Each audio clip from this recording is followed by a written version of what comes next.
Hi, welcome to the Hoop Podcast, episode 2. I'm Isaiah. This is Jake. Let's get it going. Joel Embiid. I think there's no way we have a basketball podcast without talking about Joel Embiid. No way. Yeah, it is not possible.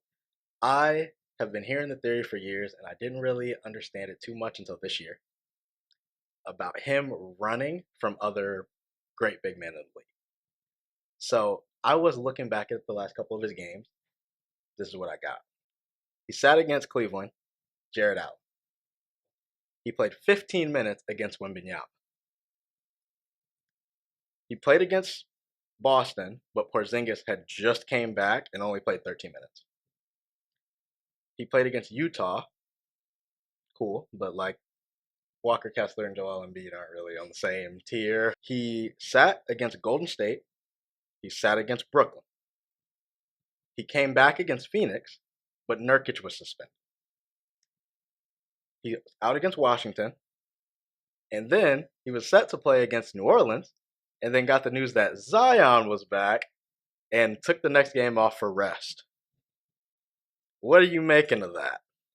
Yeah, man, it definitely seems like Joel is using excuses. And I feel like it's been that way throughout his career, honestly. Um, and that's not what you like to see in your leader. And I think that's why they start to fall short every postseason. Yeah. The Sixers are starting to become notorious for falling off in the playoffs. So when you James Harden. Yeah, man, really, really, James Harden, Paul George, like all those guys. Like when your leader isn't showing up as a leader, especially in the big moments, that's not going to bode well for the rest of the team. Yeah, I think he is an awful leader. I think the not playing back-to-backs thing, that's insane. Like as the leader of a team, there's no way you show up before the season and go, "Yeah, I'm not playing back-to-backs." What message does that send to your team? You know what I mean? That sends the message of like, okay, well, we're chilling, I guess. Or it sends the message of, well, he doesn't really care, so we got to figure this out. You know what I mean? It's like I'm not really digging that.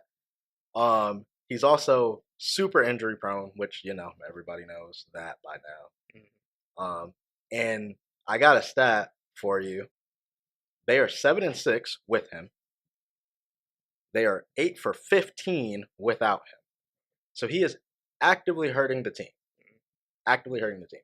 Granted, 7-6 is not a great record with him either, but he is outright hurting his team's chances at winning a championship, and I don't really think he cares. Like it feels a lot when you watch him play. It's a lot of foul baiting. It's a lot, and like this dude was the MVP of the league. What, 2 seasons ago? Yeah, and that's debatable, man. Yeah. That man cried for that MVP, and the NBA really rewarded him for it too. I don't know, dude. I really don't think he is all he's cracked up. I don't think he's what he should be.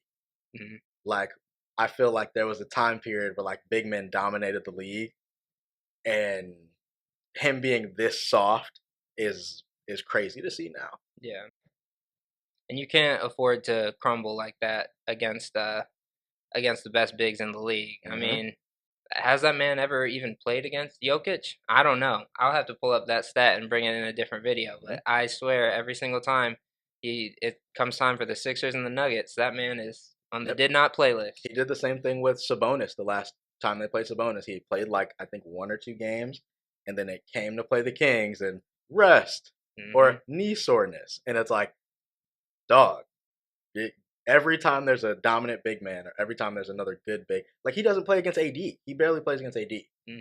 Like I think those games are like the key marquee games, and you have your biggest star, your leader of your team, not showing up to. Yeah, that's insane. Yep, insane, bro. I think he's only really good when he plays against.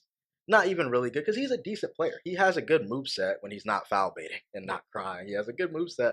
He just stopped using it, but now he only really uses it against teams who don't have dominant bigs, like the Warriors. You know what I mean? Yeah. But you probably don't really need a dominant big when you have one of the greatest shooters of all time in Steph Curry. That's a toss-up, man, because it's either him or Lethal Shooter. I love Lethal Shooter, but I don't know if he's a better shooter than Steph. I mean, But he does some crazy, crazy stuff. bro can shoot a gummy bear into a water bottle. I understand you now. I feel like I could do that. You want to take it to the court? Let's take it to the court. All right, man, let's go. Cool.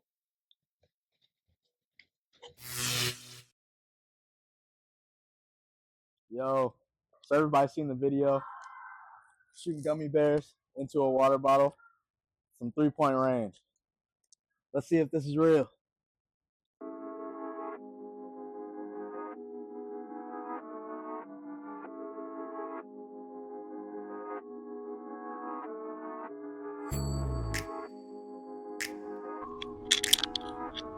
The jump is crazy. Oh, I thought I hit that shit, man. Lethal, I don't know how you do it. I don't know how you do it, Lethal. Oh my God. Kobe. Oh my God.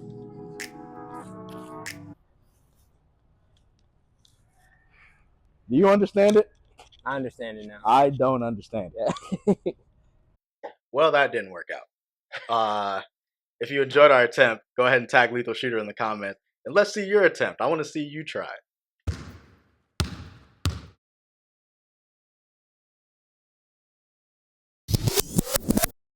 So, starting off, big event of the week, 1 versus 2, Thunder versus Cavs. What'd you think of the game?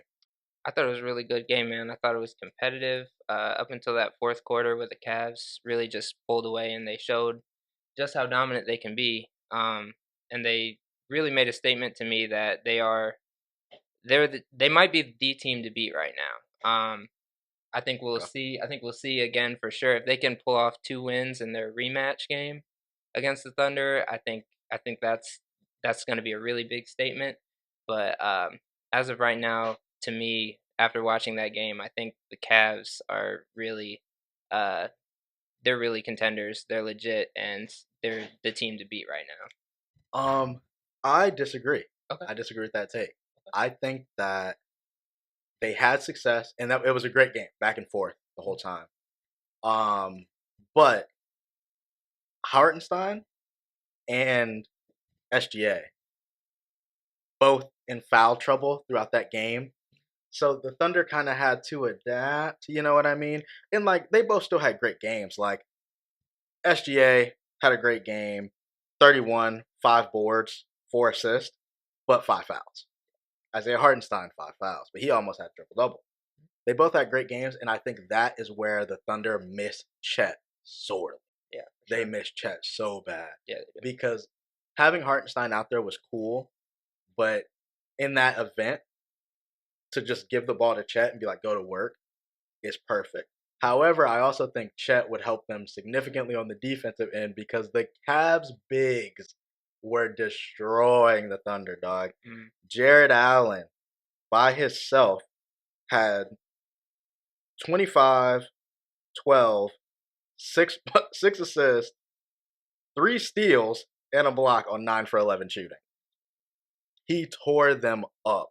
Mobley had 21, 10, and 7. But I think conversely to that, with Chet not playing, we also have to bring up Donovan Mitchell going missing. Mm-hmm. Donovan Mitchell went missing in that game, dog. Like everyone else knew the game started at 7. He didn't show up till like 10:30. It was rough, man. It was real rough. 3 for 16. 11 points. He was not there. So I think if the Cavs have Donovan Mitchell back at playing like Donovan Mitchell, that's gonna be a great game to watch. That's an OT game for sure. Yeah, Mm-hmm. That game has a lot of hype around it. Mm-hmm. In other news, Kawhi's back. Is he? Is he back? Are you back, Kawhi? Oh my God. Yeah, man. I never take Kawhi news that seriously. Don't get me wrong, Kawhi's a fantastic player. Spurs Kawhi Leonard with the San Antonio Spurs. Him and Pacers Paul George were 2 of my favorite players to watch. Yeah. 3-and-D guys. not even just 3-and-D guys, just two-way players, straight up. They could One of the best defenders in the league. Kawhi has one of the constantly. best defenders in the league, three-way scorer, or three-level scorer. Sorry, and yeah, man, he's now he's just kind of like I got my chips, got my championships, and now I'm just kind of chilling. I don't know. He has like a knee disorder. Okay. I think he has like a degenerative knee thing. Yeah. So like, I think it's one of those things where like he's not going to get better, from what I heard. I don't think this isn't like like it's not like Embiid. You know what I mean? Where he's just kind of like my knee hurts. I think like this might actually be something. Yeah. But he did not really. He kind of underwhelmed in the return. But you know he hasn't played in that's who knows how long. Yeah. 8 points, 2 assists, 2 boards. He did also take the very next game off. He was out the next game, but that's because of the fires. Yeah, the fires have been affecting people all across the league. As a Laker fan myself, we've postponed 2 games up to now. JJ Redick's house burned down. That's insane. Yeah, so like, shout out to everybody with the fires. I hope you guys are doing well. Yeah, that's a developing situation. I'm really curious on the effect it's having on the NBA. Other news, Zion. Yeah, Zion's back, man. He did not underwhelm. He had a great return game. 22 points, 4 boards, or 6 boards, 4 assists, sorry, in a losing effort. But he put together a highlight of a 360 windmill with a statement of "I am here." What'd you think? I thought that Zion I thought he had a great game. I thought that windmill was a great highlight and a great sign that he at least has that in the tank. He has that left. That's a great sign for the Pelicans. The issue with Zion is all the stuff that happens off of the court. Yes. The conditioning, the social media stuff, just the man just stays in the news for not the right reasons, it seems. It kind of seems like he's worried about everything that's not basketball. Yes. And as a professional basketball player, as an all-star player especially, I feel like your priority needs to be your craft, it needs to be basketball, it needs to be your profession. And getting paid millions. Yes. And that is where I start to lose a little bit of faith in Zion Williamson. It's not in his talent. The man is a tremendous talent. However, it's just can you stay conditioned? Can you stay healthy? And can you be there for your team and perform to the top of your capabilities? Speaking of being there for your team, he's suspended next game. Yeah, and there you go. Suspended the very next game for being late to a team flight. I can't really blame that on Zion. I think the Pels are tanking. Yeah, man. They're tanking. They got to be at this point. Yeah. A flight, you're late to the flight, they suspended you for the game. That's crazy. Yeah. That's crazy, man. Yeah, they are tanking in very obvious fashion. For sure. Moving on from them, another return. Paulo's back. Sure. We're getting some stars back, man. We're getting some stars back. Sure. Paulo came back with 34, 7, and 3 in a loss against the Bucks. But still, great game back. Yeah. There's only a 2-point loss, too, so that it's not like they got blew out. I think Paulo definitely makes a difference on their court. I still don't think that they're a contender, but I mean, you know, you guys saw our takes on contenders or pretenders. If you didn't, click the thumbnail. But yeah, man, I got to disagree with you here. I really think that the Magic are contenders this year. Top 3 defensive rating. They have a next man up mentality. They have a pretty solid coach from what I've seen. I mean, he makes good adjustments. He calls good timeouts. He seems to have the attention of his players. I think that all that's missing is just them staying healthy. Yeah. And the Magic have been absolutely destroyed by injuries this year. It's been terrible. Suggs decimating that team. Suggs, Franz, and Paolo all been hurt. And Mo, yeah. And yeah, man, it's been tough for them, but I think with them staying afloat in the top 5 seeding in the East, despite that, I mean, I feel like the only direction they can go is up as they get their stars back. Apollo is the first domino. Once they get Suggs back, that's going to be great. And then Wagner took a leap to All-Star potential. You know what I mean? He got some All-Star votes. So we'll see how it plays out. But I I know think one of them's out for the year though, isn't he? Torn yeah, ACL. Mo. Yeah, Mo's Mo's out out. for the year, which that's tough for them. But Speaking of next man up mentality, even with Zion getting suspended, the Pels have had a pretty next man up mentality too with all their injuries. Yeah, man. Yeah, so shout out to Keon Brooks Jr., a Fort Wayne alumni. He went to Northside High School. Nice. He got called up by the New Orleans Pelicans to a two-way deal. So shout out Keon, man. Nice. We got 2 more weekly recaps. The Pistons had been on a tear. I know that they are a media pariah. I feel like a lot of people get to talk a lot about the Pistons and how they suck and blah, blah, blah. I think Cade is having an all-star season. Yeah. Cade Cunningham has been moving. Yeah. And there's not a lot of BS behind his game. There's not a lot of foul baiting. There's not a lot of chucking up threes. He is like really good hoops to watch. Yeah, he is. They did have a 5-game winning streak going too.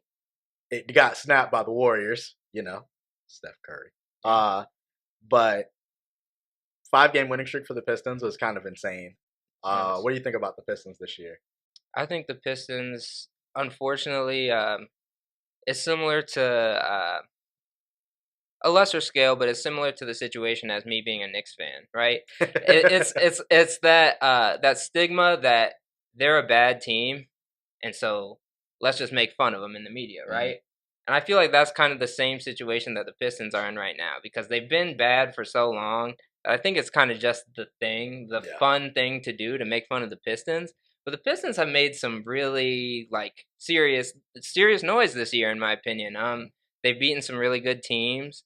I think that, like you said, I think Cade Cunningham, if it wasn't for him being on the Pistons right now, I think Cade Cunningham is getting all-star consideration. I think that man is for real. They have a lot of young talent that I think have potential to maybe become all-stars. Jaden Ivey is one of them. I think if he puts it together. I hope he gets better too. He's out right now. He's out, yeah. But hopefully Jaden Ivey, when he comes back, man, he can string together some consistency because that man, when he was at Purdue, he was for real. Plus, they have a 19-19 record right now. Yeah. So they're not really an awful team. No, man. Yeah, they're not an awful team at all right now. I think it's a lot of like you said, I think it's just the fun thing to do. Yeah. Staying in the East, Chicago, man, Derrick Rose night. Derrick Rose took over NBA media last week with the Roses shop. Would have been a great opportunity, and I probably should have went. I think it looked super cool. It did. It looked super cool. You got to go in and take pictures with Rose and buy roses, and they sent them out locally to people. And did you see the little Rose mural he had? Yeah, on the court. Fire. The speech to his son. Man. I don't have any kids, but I know you do. How did you feel about that? Bro, that was the most I don't know, bro. That was the most emotional speech, NBA speech that I might have ever seen, for real. Just growing up watching the Chicago Bulls be a contender between Joakim Noah and Derrick Rose, and just seeing the both of them, what they had to say to each other and for each other. That was that was a great segment too. That was fantastic. And then obviously just Derrick Rose talking to his son and just being able to see in real time what they mean to each other. And just Derrick telling his son in real time, do you want to be good or do you want to be great? And his son breaking down crying. Yeah. That gave me chills right now, bro. That was one of the greatest NBA player tributes that I've ever seen. Yeah. Yep. Yes, I agree. Plus, they also let him know he's getting that jersey retired. Yeah.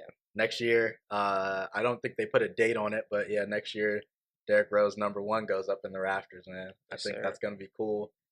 They said the only way they're bringing it back out is if PJ plays for the Bulls. That'd be fire, bro. That would be fire. That'd be fire. Yeah.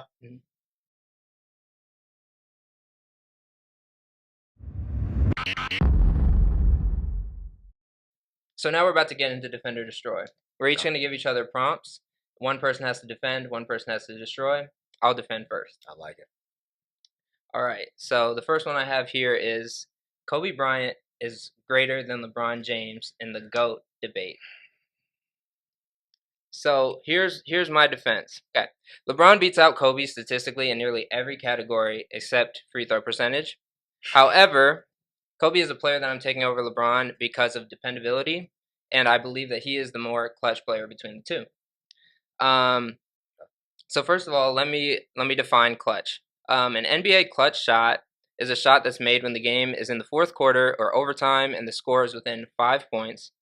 It has to be within less than 5 minutes in the game, and this shot must also be to either tie or to take the lead. Kobe Bryant made 2,447 of these shots in his 20-year career, and that accounts for 9.3% of his total shots over his entire career.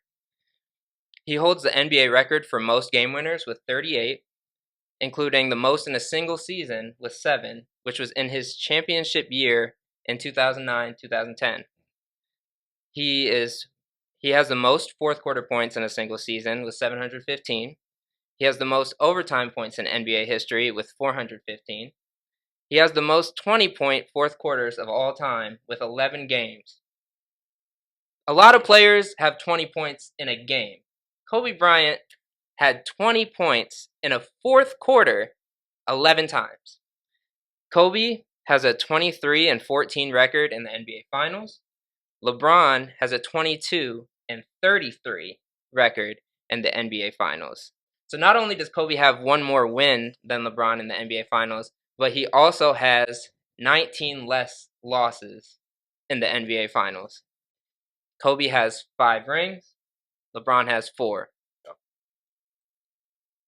All valid points. All valid points. As a big Lakers and Kobe guy, it's really hard for me to knock any of those, but that's okay because LeGoat James. Oh no! All right, we're talking about the king. Okay. We're talking about the all-time leading scorer. Okay. Yeah. All time, everybody. LeBron stands above all. 8 straight finals appearances? 8 consecutive. That's LeBron almost went to the finals for 10 straight years. That's insane. And lost more than he won. He has a title in both conferences. Not a lot of players can even say that. That is true. But he led the teams to the titles in both conferences. He's also 40 years old. He's 40. Did you see him posterize Derek Lively the other day? Nuts. At 40. It's insane. That's no 40-year-old's doing that. Okay? Mm-hmm. He also has the most minutes played. He has the most minutes played in NBA history. LeBron, the miles that LeBron has put on the court is insane. Nuts, bro. I feel like there's no way you can take that. I give you Kobe's clutch. I feel like there's no way we can look over what LeBron's done. Stats just don't lie. They don't. 8 straight finals. Sure. Most points all time. Kobe's known as a great scorer, but LeBron has more points all time. Hey man, I think that I'm taking the player that's gonna close out a game for me, bro. I think LeBron closes out games by making good choices. Okay. I've seen him in game. Instead of taking a double teamed fadeaway jumper, hit an open man in a corner. Okay? All right. I mean, do you know who he's playing against right now? Okay, man. That's fair. Let me say a couple things here. Okay. So LeBron in the NBA Finals, right? He's won 4 championships. He's won 4 championships, and I think that 3 of them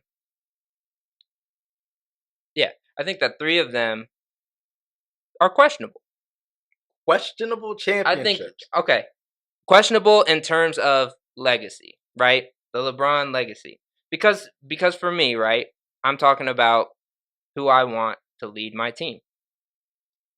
LeBron, if it was not for Ray Allen in those NBA Finals against the San Antonio Spurs, The shot. Ray Allen contributed to LeBron James's legacy. Okay? Kyrie Irving against the Golden State Warriors. We show a lot of love to you, Kyrie. We still love you, Kyrie. Kyrie Irving against Golden State saved LeBron from losing that championship. Albeit coming back down 3-1 in that series can't be taken away from LeBron. I'll give credit to where credit is due. However, when it came down to Game 7, Kyrie hitting that shot possibly saved them, okay? And then the third one is with the Los Angeles Lakers, LeBron in the NBA Finals against the Miami Heat. It was the NBA bubble. COVID-19 was happening. There were no fans. I feel like players can perform a lot better when there are no fans present in the arenas. Wow. There's less pressure. And so, you know who was great under pressure? Kobe Bean Bryant. Okay. LeBron James, I think, is a better player with less pressure on him. And I think that finals was won because there were no fans. And that's my hot take on LeBron James. So I'll give him the championship against OKC. And I might even venture to say that they won that championship because that was when KD, Russ, and Harden were still young. Boys. They were still young and hungry, man. So I put LeBron James's legacy into heavy question outside of his statistics. First thing, as far as Ray Allen goes, do you think Ray Allen can shoot a gummy bear into a water bottle? He might, bro. I think Ray Allen might be able to do it. Yep. I hate when people call the bubble championship like the Mickey Mouse championship or like it was just straight hoops. I think that was probably the purest form of basketball we had in the past couple years. I'll give it that. Yeah. It was no BS for the fans because there were no fans. Yeah. It was no, we're going out clubbing and it was like, we're staying here, we're hooping. They played a big part because of LeBron James. Yeah. LeBron James put out like a tweet or something like, yeah, we're playing. I remember Patrick Beverly, I don't even know what team he was on at the point, but he put out another tweet like, y'all heard the king, we playing. Yeah. Okay? That by itself, we're in the bubble. I think the bubble was one of the most hyped times of like basketball. Like it was like whenever I watched that, it meant so much to everyone because that was all they had at that point. Yeah. So I cannot take away the bubble championship ever. Okay. I do love Kyrie. But I also feel like he hit some clutch shots. I will not take away Kyrie hits clutch shots. That's just what he does. Right. But who put him in the position to hit those clutch shots? Fair enough. Also on the debate of saving legacies, didn't Kobe win 3 with Shaq?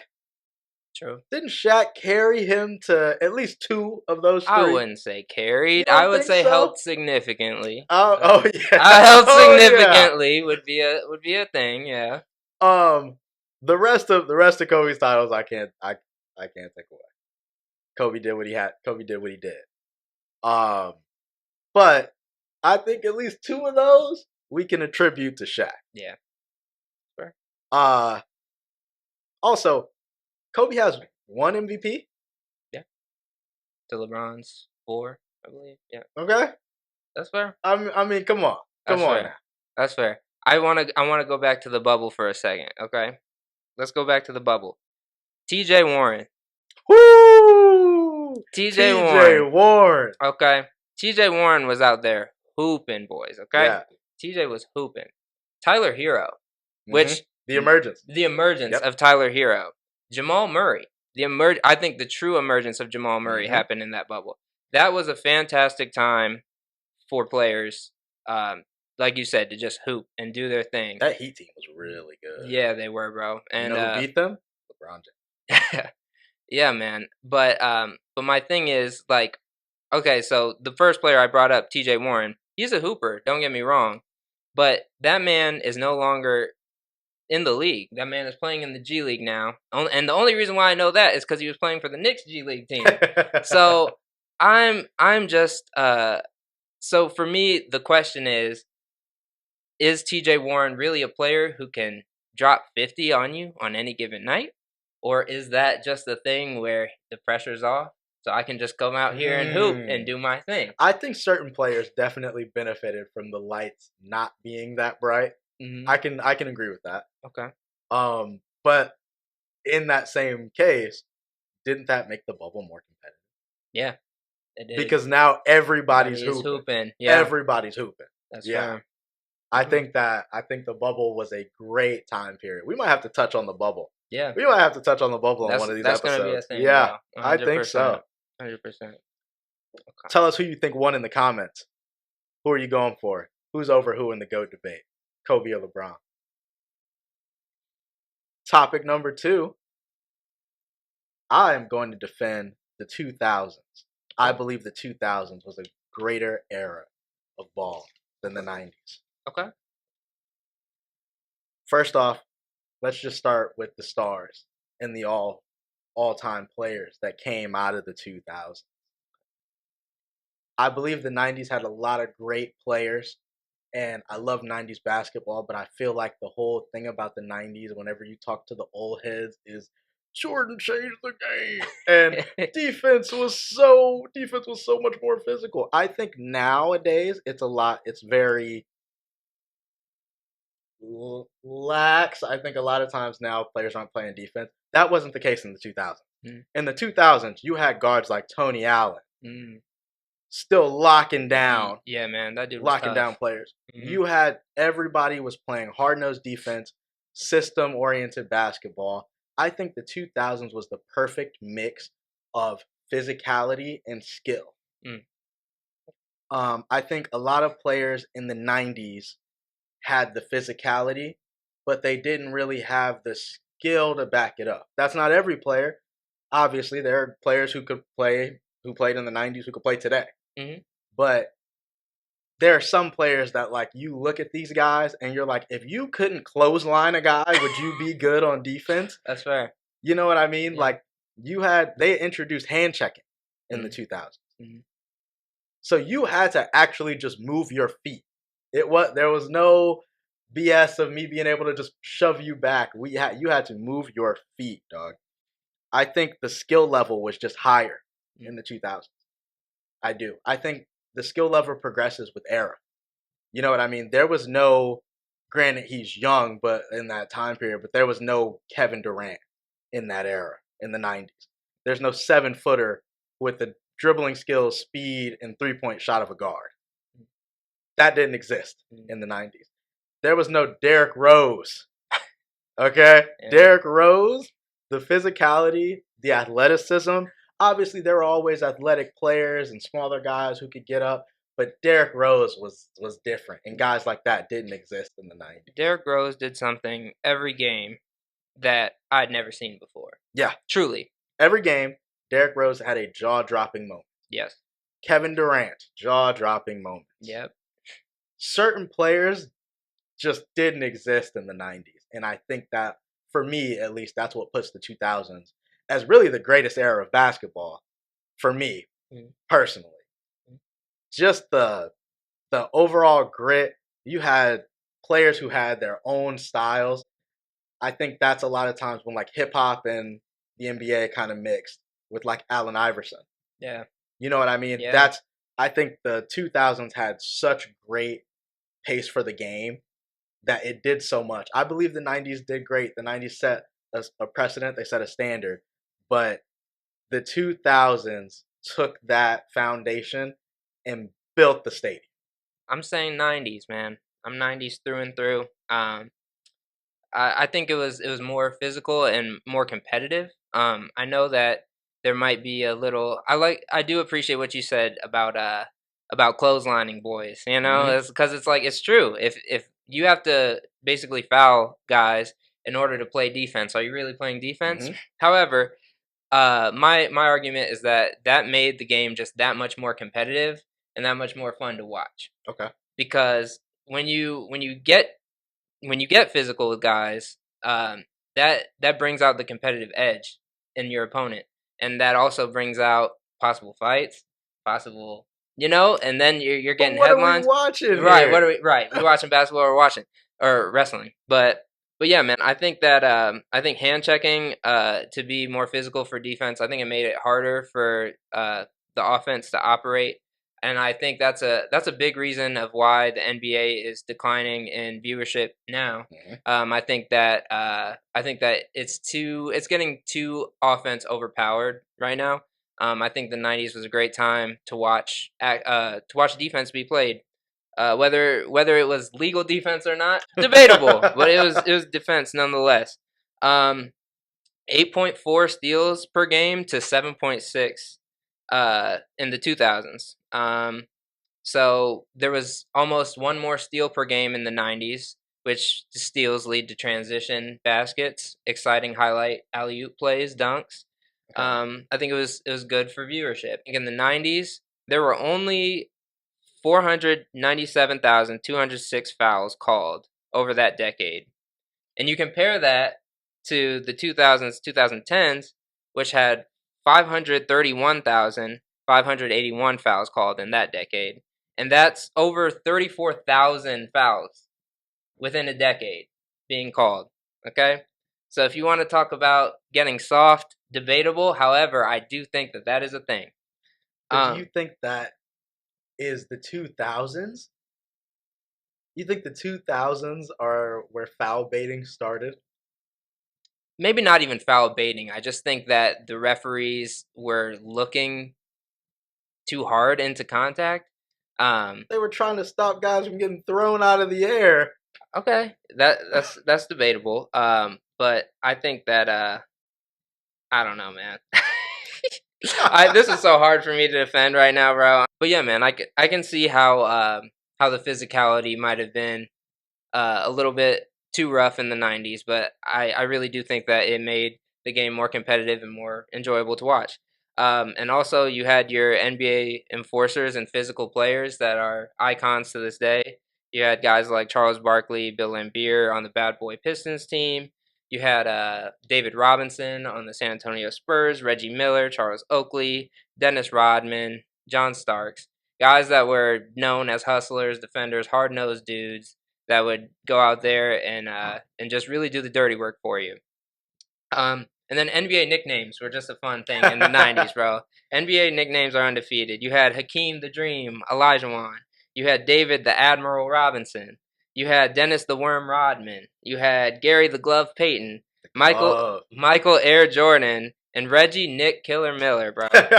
Reggie Nick Killer Miller. The '90s was just entertaining and competitive basketball, and Jordan. I mean, if we're talking star power, Okay. if we're talking star power, you have to think about players like Nash. Yeah. You have to think about Kobe's, Mhm. the LeBrons, Iverson, Wade, D. Wade, Tim Duncan. You know, certain players who started in the 90s but really cemented the 2000s, man. Derrick Rose, Dirk. We had star power in the 2000s. I feel like me, especially being a kid growing up watching basketball in the 2000s, made like so many memories, and it could just be nostalgia, but I also looking back on that time today in 2025, I'm looking back on that time going, that's the best era of basketball I've ever seen. Mhm. You know what I mean? Like, that's better than today's game. That's better than the 2010 to 2020. That's better than the 90s. That's better than the 80s to me. That 2000s ball was the perfect mix of the 90s physicality and defense and today's skill level. Mhm. The footwork you've seen from some of the players, the shot making from Yeah. some of those players in the 2000s is insane. the systems for some of those teams. Everybody had a system. It wasn't just like run and gun ball, man. Tell us who you think. Tell us what era is your favorite. Yes, sir. All right, everybody, that's our show. That's a wrap for episode 2. We hope you enjoyed it. If you could, please like, subscribe, comment, and we will get back with you. We hope you enjoy the rest of your day. Peace. Have a good one.